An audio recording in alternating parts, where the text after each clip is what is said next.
I wanted to start out by asking a question, and that is, how many in the room have taken the oath of office to help protect our country from threat, both foreign and domestic, and to preserve and protect our Constitution? Quite a few. I'd appreciate a round of applause for all those.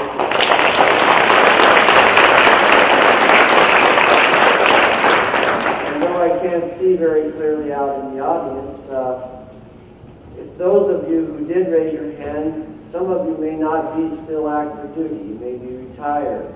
But I'm sure you feel the same way that I do about the vow that you took, and that is that if you were given the opportunity, that you would fulfill your vow and you'd help serve your country even though you're retired from either politics, law enforcement, or the military.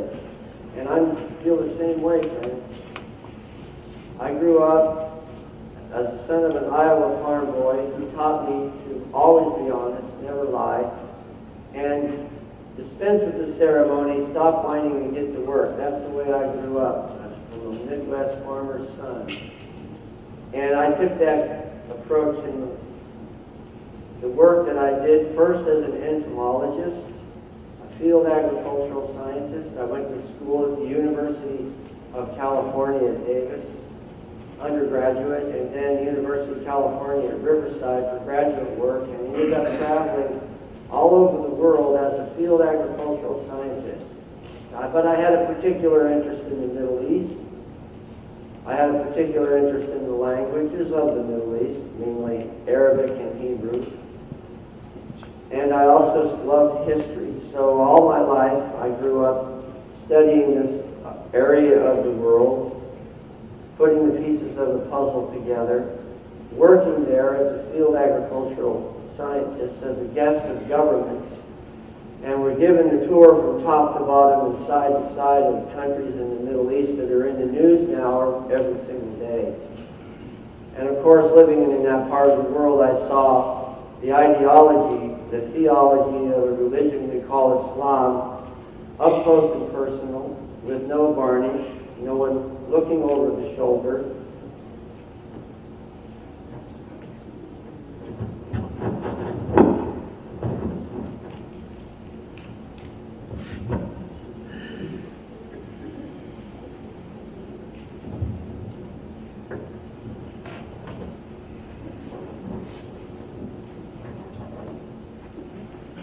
Is that better? Yes.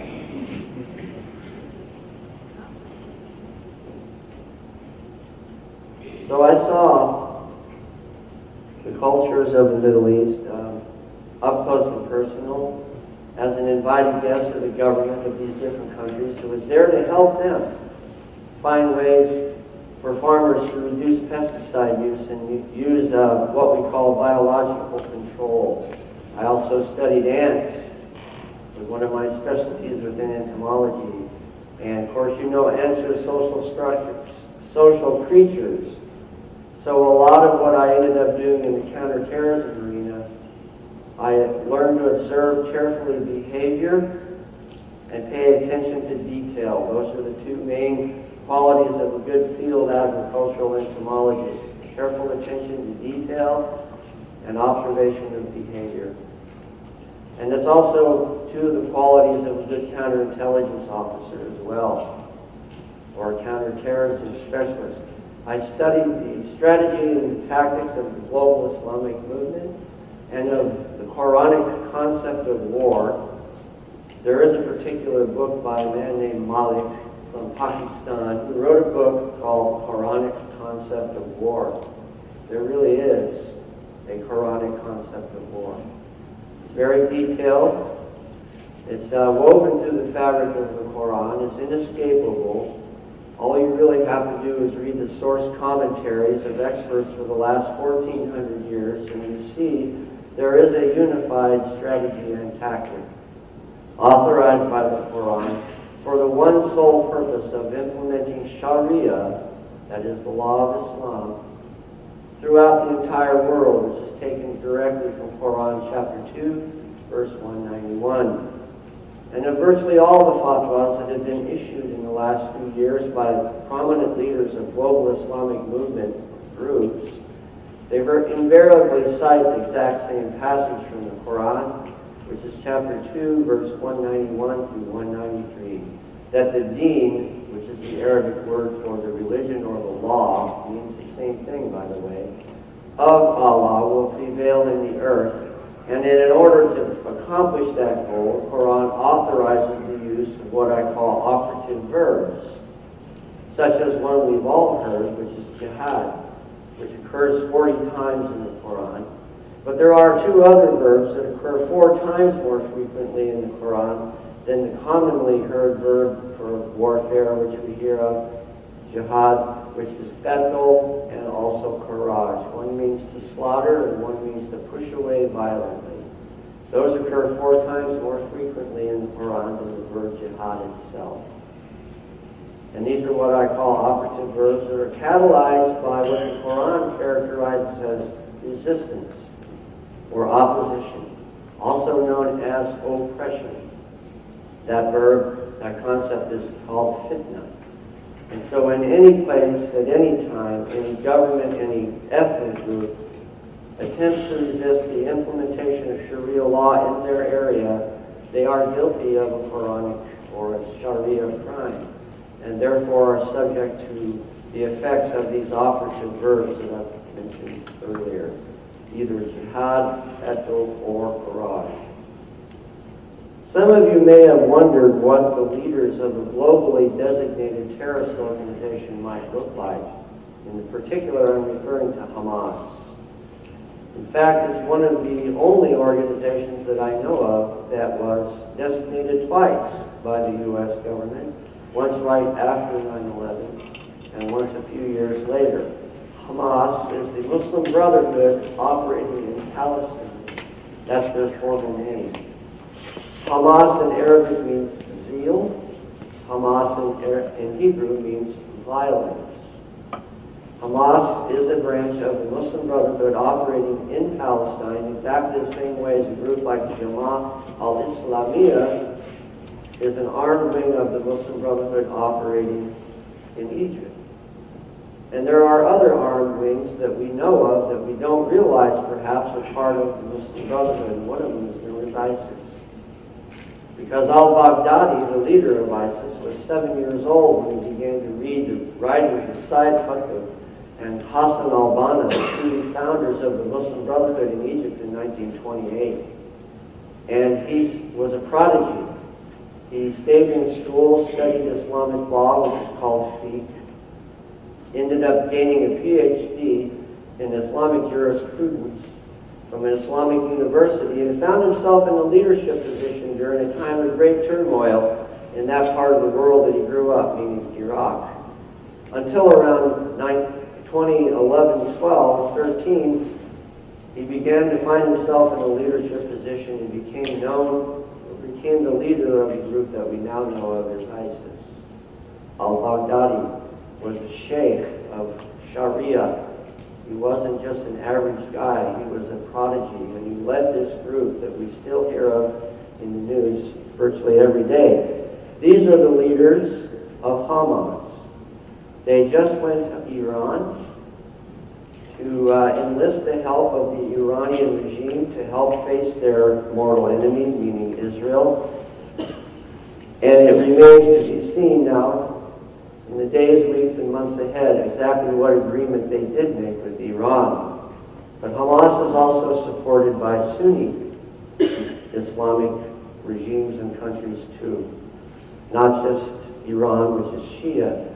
So it's very intriguing that in some areas, in terms of global strategy, a Sunni group will work directly with the Shia group, meaning Hamas, which is Sunni, will work directly with the Ayatollahs of Iran. So there are some convergence going on here in the world today. That's why I'm calling the talk Eliminating the Gray.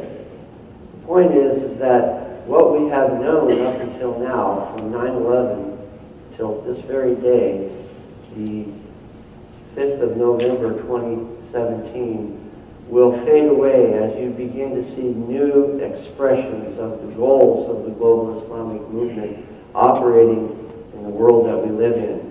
we will all be affected by it. What are we actually fighting for, friends?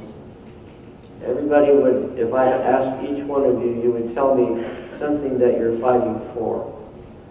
And you would also tell me something that you were fighting against. But what fundamentally that we're all fighting for as American citizens, whether we realize it or not, is our own sovereignty. Because as the global Islamic movement states quite plainly in their strategic and tactical writings, their goal is to undermine the sovereignty of every form of government that is in opposition to Islam, or I should say Sharia, America included. And that would mean our Constitution, our Declaration of Independence, and our civil law at local and state level across the country. Because that is a point of conflict between Sharia, Islamic law, and our culture, our way of life is usually at the civil law level. Because most of Sharia, about 75+%, has to do with marriage, divorce, business, inheritance, taxes, and business. Whereas about 25% has to do with the aspects of Islam that we feel we're most familiar with, which is the religious component of it. Only about 25%. The rest of it is what we would call civil law. And those are the points of conflict. For example, apostasy. If you leave Islam, it's a capital offense. That's Sharia. There are no exceptions. There are places where they're not able to implement the punishment for it. It's called hudud. But it nonetheless remains the standard of Sharia that apostasy is a capital offense. Sharia law allows for a man to marry up to 4 women and or to have what we would call concubines. Depending on the part of the world, they capture them in warfare, and that's what you saw with ISIS. What ISIS did with the Yazidi girls was not contradiction to Sharia. It's a standard practice that's been going on for 1,400 years. We're just seeing it in our time.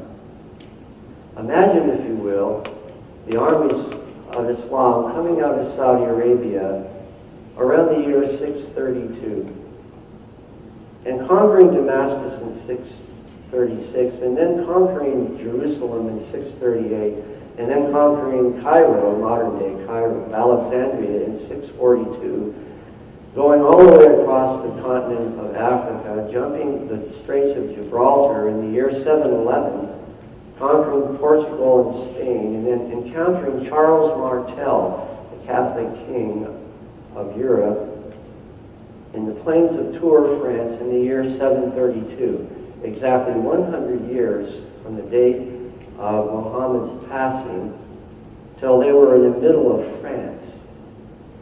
If we had been alive at that time, and we had modern media, radio and CNN and Fox, etc., virtually every week, if not every month, of our entire lifetime, we would be hearing major breaking news about a group similar in nature to what we think of as ISIS or Hamas, conquering another city in North Africa and moving unstoppably across the whole entire continent until they went across the Straits of Gibraltar, commemorated by a mountain that we know of as Gibraltar, but actually in Arabic is Jibal Tariq. Jibal Tariq is named after the leader of the Moorish armies that came into Spain in the year 711. But they were also going to the east as well, and the largest genocides in the history, even bigger than World War II, were in India, as the Muslim armies came into Hindu Kush and Hindustan. Any of the countries in that part of the world that have stan on the end, like Afghanistan or Pakistan, that means land, place of Uzbekistan, which we heard lately in the news, is the place of the Uzbek people. So they went east and they went west in less than 100 years and formed the largest empire that's actually ever existed in the history of the world. Bigger than the Babylonian or the Greek or the Roman or the Medo-Persian. Bigger than all of them. All within 100 100 years. So what we're fighting for, friends, is our sovereignty, the right for us to choose the form of government that we would live under. The Constitution and the Declaration of Independence are simply legal briefs, legal brief being a technical term for an analysis and a discussion of the unalienable rights that our Creator endowed us with: life, liberty, and the pursuit of happiness. And the Constitution and its articles and provisions are simply a discussion of those liberties that the Lord so generously endowed us with. And it's also written in the Declaration that the Creator instituted government among men, basically paraphrasing, in order to protect the very liberties that He so generously endowed us with. So the global Islamic movement seeks to undermine our sovereignty and replace it with a government that they consider to be more suitable to their worldview. According to the Declaration, using those terms, they seek to alter or abolish the current form of government that we have and replace it with one that's more suitable, which is exactly the same goal as the global progressive movement as well. Mao Zedong and Stalin and the very well-known and very dangerously violent leaders of that form of ideology were also seeking to implement a government that was more suitable to their worldview and ran right over the top of the governments of the countries and ethnic groups that they encountered along the way. So it's more fundamental even than defending the Constitution or the American way of life. It's our sovereignty that we are defending. Abraham Lincoln said that this occasion is piled high with difficulty. There's no controversy about that. That the dogmas of the quiet past are inadequate for the stormy present. I don't think there's a controversy about that either, is there? We're living in a stormy time. So that we must rise with the occasion, and as our case is new, so we must think anew and we must act anew. It says that we must disenthrall ourselves, and then we shall save our country, the last blessed hope on earth. So what maybe we could ask ourselves, what are we enthralled by? And what do we need to be disenthralled from? Maybe the notion that we're invincible or that we're not vulnerable, that we're an exclusion, an exemption from the stated purposes of these two ideologies that we're referring to, also known as the red-green axis, what I call the red-green dragon, who would devour us if it were given a chance to do so. So what we maybe need to disenthrall ourselves from is the notion that they don't really mean it, and that somehow by doing nothing we protect ourselves. That's a false notion. It's never worked before in history. And now is the time for us to come to terms with what we really believe as well, because it is, my friends, the challenge of our time. And a lot of the argument that we're facing socially is a distraction from the nature of the threat that we face, and it really could be resolved quite simply if we all come to terms with what we're standing up for. It's simply the sovereignty of the country that we live in, and that is to defend the Constitution. We can argue till the cows come home, as long as we agree on the rules of how we argue. Just like in a marriage, a man and a wife can argue until they finally come to an agreement. But if they break the rules and start attacking each other personally, they run the risk of divorce and shattering the relationship that they have. So we have to be civil while we disagree. And we have a structure and a framework for it if we will simply follow it. But if we're not careful, we're going to be arguing with each other, and we're going to be so distracted we're not going to see what's happening to us. And then we'll all spend time in less than favorable situations arguing about politics and what we might have done or could have done or should have done back when we still had the chance. This is the icon of the global Islamic organization called the Muslim Brotherhood. These words in the middle say Al-Ikhwan al-Muslimun, which means the brothers of Islam. Why two swords? Why no olive branch? if this symbol is designed with forethought to imply or convey a message to the rest of the world, then what is the message that it's designed to convey? It's supremacy. It is the supremacy of that ideology over all other forms of sovereignty, no matter what part of the world that you might be looking at as this globe rotates. And by the way, there are no exclusion zones in America. So I call this a gravitational force. We are not immune to the effect of this gravitational force. If it were allowed to continue without any resistance whatsoever, ultimately it would accomplish exactly what it intends to convey here in this symbolic form. Down at the bottom is Quran 860. The word is Sawayayuda. The Quranic chapter is called Al-Anfal. It means the spoils of war. It's the most violent chapter in the entire Quran. The verse 860 means to prepare to terrify your enemies and to subdue them. This is the icon of the Muslim Brotherhood, who was described by the Obama administration as a moderate Muslim organization with no political aspirations and had renounced violence. When James Clapper said that, I wonder if he'd ever actually looked at the icon that they have. It doesn't seem like he would be able to unless he was bound and determined to reinterpret what they so plainly say. And how about the book up here? Is that a dictionary? No, it's the Quran. It's put there on purpose to symbolize that this stated purpose is authorized by the Quran and by Sharia. This is the Muslim Brotherhood, friends, and this is the icon of that group that I showed you earlier, or I should say the leaders of that group, Hamas. Because Hamas is also a Muslim Brotherhood. This is just a symbol of what I call eliminating the gray. You know, the woman there looks like a woman, but we don't know what we call the 5 W's in intelligence. Who, what, where, when, and why. Who is this lady? Where is she going? What is she doing? But behind her is the word Hamas. This is taken in the West Bank. Hamas's purpose, by the way, is not just to undermine Israel. It's also to undermine Mahmoud Abbas's government, Fatah, and take over in the West Bank as well. So, I wonder what they were talking about with the Iranians when they met just last week or so about their goals and aspirations in the West Bank, not to mention Gaza.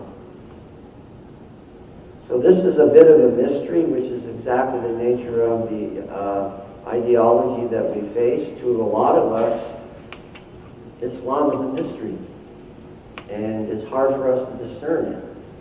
So those of us, those who are in positions of authority within law enforcement and or the political arena don't actually have the luxury not to find out exactly what their stated purposes and goals. We don't have the time anymore to guess on what they intend. We need to take what they say at face value. As you as parents, if you have kids in your heart, are actually almost 100%, at those rates your kids won't live very long, will they? So even if we're erring on the side of caution, we're not going to be condemned by history for being careful and cautious, are we? Or should we be? No, we won't be. Because history tells us that it's a lot more than 1% chance that this organization, this ideology means exactly what it says it means, and that we are no exception to it. This is a fatwa that was issued by the Assembly of Muslim Jurists of America on the 20th of November of 2016. They called the election of President Trump a calamity, which, if you understand Arabic translation from Arabic into English, the word calamity in English is a very, very seriously ominous word. It's basically a call to warfare. And this group, the Assembly of Muslim Jurists of America, is operating right here in the United States. This fatwa is 14 paragraphs long. I published it on the 23rd of January, 2 days after the inauguration, to inform the new administration exactly what to expect from the Salafi pro-Sharia groups that are operating here in the United States. And I took the Quranic threads, about 35 verses from the Quran, and pulled them out of the English that they used to write the fatwa and published it for everyone to read. It's still available. By the way, I'll make the PowerPoint available to the coordinator, and she can send it out to any of you who would like to have it, and you can go back through and look up the links and the URLs and walk your way through everything that I'm showing you today. What I'm showing you is all very recent. It's since the election. It's since I wrote the book, which was published in May of last year, experiencing the 15 years that I was inside the federal government and the opposition that I received for simply doing the job that I took my vow to do. I was never investigated for a moral failure or insubordination or failure to command, follow, obey an order. I was investigated for putting information into the law enforcement database that essentially contradicted the narrative of the prevailing administration at the time, primarily Obama administration. And they tried to, they investigated me to find a way to discredit me because they were in the process of taking the information out of the system, which is illegal. But of course they needed a justification, so if they could marginalize me, then they could say that what I put into the system shouldn't have ever been put in there in the first place. But after being investigated 9 times by my own administration, my own colleagues, in fact, they never found probable cause to indict me on any criminal charges and put me in jail, which is what they were trying to do. Nor could they fire me. I actually ended up retiring honorably on the 15th of, or I should say the 31st of July, 2015. If I had not been able to retire honorably, I wouldn't be here talking with you today, because there would have been enough of a question mark or a doubt in my credibility put there by my own administration that you would not have taken the time or the risk to come and listen to me talk. But that's not how it turned out. And as it did turn out, everything that I talked about with the 2 main groups that I worked on, which was the Muslim Brotherhood and another group called Tablighi Jamaat, turned out to be true. So I would encourage you to read this. And one more thing before I leave this slide. The name of the group, Assembly of Muslim Jurists of America, is very different in Arabic, which is Majama Fuqaha al-Sharia Amrikia. Majama is a group, Fuqaha is plural for law, means lawyers. Al-Sharia, just like it sounds, Sharia. Amrikia in America. This is a group implementing Sharia law right here among the Muslim community in the United States, which is completely unconstitutional. And you might wonder, well, what citation can you point to for that? That's Article 6. Article 6 says the U.S. Constitution is the supreme law of the land, and that the judges of each state shall be bound thereby. We have an open contradiction, friends, to our sovereignty. Whatever side of the political spectrum you're on, try to just look at it for what it is in face value. You have an organization run by individuals, most of them who are not citizens of our country. They may be lawful permanent residents, but they're not citizens. Most of them are foreign-born, here to implement the Sharia law of Islam in total contradiction to the most basic fundamental principles of the U.S. Constitution. They should not be allowed to continue operating. That's a different issue than freedom of speech and exercise of religion. Because as I said to you already, Sharia is not just about religion. And so we've never actually been challenged in our country's history. There is no corpus of law to address an overt challenge like this. No one has ever challenged Article 6 of the Constitution like this organization is. This is the modern face of the Muslim Brotherhood. This is Linda Sarsour. She gave a speech at the ISNA conference earlier this year declaring jihad against President Trump. What I did is I took her speech verbatim And I teased out, as I did with the AMJA fatwa, all of the allusions or the references that she made to Quranic principles and to principles of Sharia, and published them in July of this year for everyone in the country to read, taking her own words at face value and simply connecting them to the Quran itself. This individual here in the middle is Nahad Awad. He is a member of Hamas.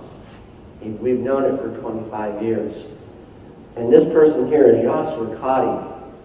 He represents what I call the branch of Islam from the Indian subcontinent, and you're going to see why that's important in a minute or two. And here is Linda Sarsour. This is the face of the ideology that seeks to undermine our sovereignty. Again, don't gloss over the distinction between Article, or I should say First Amendment, and Article 6. After all, First Amendment is an amendment to what? The Constitution. So that means that the principles of the Constitution are not superseded by amendments. It's the other way around. It's understood that when you amend the Constitution, it doesn't disallow or disavow the earlier articles. It simply augments them. In other words, if you're going to practice freedom of religion in a constitutional format, you have to abide by Article 6 as well. And his is the potential candidate for governor in the state of Michigan coming up in 2018. This is the face of the Muslim Brotherhood in the United States because he is affiliated with CARE, his father is. Muslim Students Association, and of course Linda Sarsour spoke at the ISNA conference. All these groups were proven in federal court in 2008 to have irrefutable ties to the Muslim Brotherhood, and in particular financial support of Hamas. 10 years ago. This is not like something we're just beginning to discover now. We have known this, and if it had not been for the Obama administration, we would have gone into phase 2 of the Holy Land Foundation trial and shut the major organizations down. That was the original intention. Because we proved they're supporting terrorism. It's not, there's no question about it whatsoever. It's not marginal or kind of, sort of. It's 100% proven in federal court by the Department of Justice. If you're interested in this subject of why the Muslim Brotherhood should be designated, after all, it was already actually designated 10 years ago. There was just no follow-through. Then this is House Resolution 377. It's current. And this is Senate Bill 68, also current. Waiting for enough sponsors and enough political will for it to be read on the floor of the House or the Senate and actually being signed into law. And here's something to think about. We were able to shut down the Muslim Brotherhood. That would end the saturation in the social or the political or the law enforcement arena that they enjoy so much right now without ever firing a single shot or dropping a single bomb anywhere, here or anywhere else in the world. Don't you think that if we're concerned and serious about our sovereignty, that would be a good way to start? Is to protect our liberties and our sovereignty without entering any kind of warfare whatsoever, other than perhaps legal warfare. This is a study, Milestones to Militancy, put out by the Tony Blair Institute, which is not known for really being on the right side of the ideological fence. That was published last year. And then a companion study published just a couple months ago, Call for Caliph and Country, exploring how British, how's it say? Jihadis join a global movement. Notice the term they use, global movement. It's called the Global Islamic Movement or the Global Jihad Movement. This is not terms that they made up. They're just using the terminology that the Muslim organizations use themselves. The point of these two studies, again, which you can get and read yourself, is that the core of the reactor of this process that we call radicalization the progression of an individual from an average kid to somebody standing on the battlefield with an AK-47 somewhere is not the internet.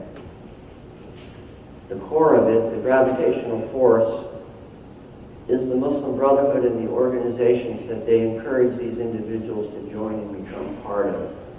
And this is why I keep emphasizing the Muslim Brotherhood, because it's the largest global Islamic organization in the world.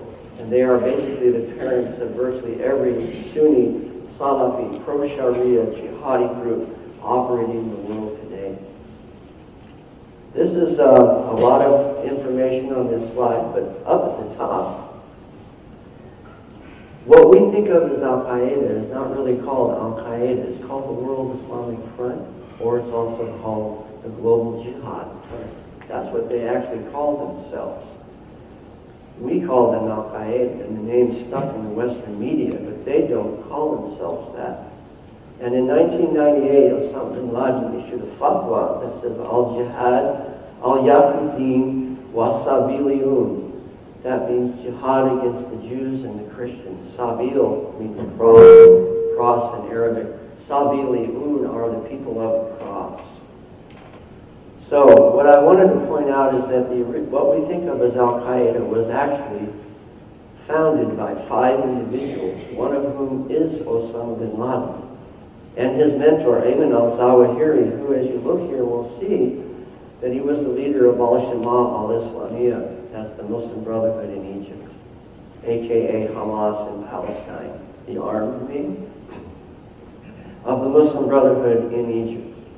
And then what's even more intriguing and maybe ominous is that there were 12 other organizations that formed the original coalition we know of as Al-Qaeda. And one of them was from Uzbekistan. We've heard about Uzbekistan in the last few days, haven't we, with the individual from New York. And for our elected officials and our law enforcement officials to say they don't understand what possible motive he may have had, Saifullah, and that there's certainly no connection to Islam, when in fact, one of the original founding organizations of what we know Al-Qaeda came from Uzbekistan. So isn't it at least plausible to consider that he would have grown up in that environment, and then when he came here, he already carried that ideology into his new country, and that he immediately began to seek out other people in his worldview at the mosque in different organizations, which actually is what he did. So for our elected officials and law enforcement personnel to imply that there's no way we can ever figure this out is a discredit to them, and it's also dishonoring us as Americans. We deserve the very best efforts of our political and law enforcement personnel to help secure our freedoms and reduce the risk of attack from this ideology. So this is the original Al-Qaeda, 5 and 12. Now we've been hearing quite a lot about the group ISIS, how it's been shattered. I don't say defeated, I say shattered, out of Iraq and Syria. But what had happened when they were shattered is they spread like seeds off a maple tree all over the world. ISIS was already several times bigger, meaning 5 and 12 with the original Al-Qaeda.